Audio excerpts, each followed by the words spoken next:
ச்சே, என்னடா இது, எப்போ பார்த்தாலும் வீட்டுக்குள்ளேயே அடைஞ்சு கிடக்குறோம். கடுப்பா இருக்கே, போர் அடிக்குது. இந்த துரைய சீக்கிரம் வர சொல்லி என்னை வெளியே கூட்டிட்டு போங்கன்னு சொன்னா அதுவும் பண்ண மாட்டாரு.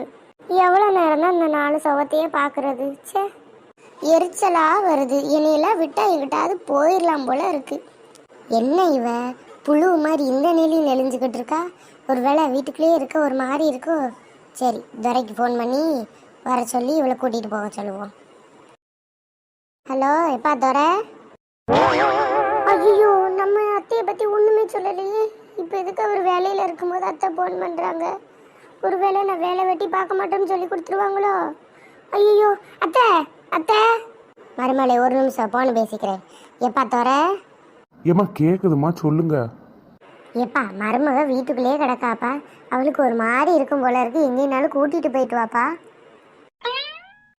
சரிம்மா, ஆஃபீஸ் முடிஞ்சு சீக்கிரம் இன்னைக்கு வந்துடுவேன். நான் வந்து கூட்டிகிட்டு போகிறேன்.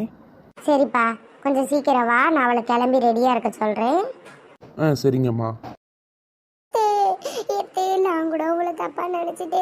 எங்க நான் வேலை பார்க்க மாட்டேன்னு உங்கள் பையனுக்கு போன் அடிச்சு சொல்ல பறிக்கல நினைச்சிட்டே. ஆனா நீங்க தெய்வம் தெய்வம். இனி வெளியே கூட்டிட்டு போய் சொன்னீங்க பார்த்தீங்களா? அங்க இருக்கீங்க நீங்க. உங்களுக்கு பெரிய மனசு. உங்களை மாதிரி மாமியார் கிடைக்க என்ன ரொம்ப கொடுத்து வச்சிருக்கணும். விடுமா, இதுக்கு போய் அழுதுகிட்டு இருக்க?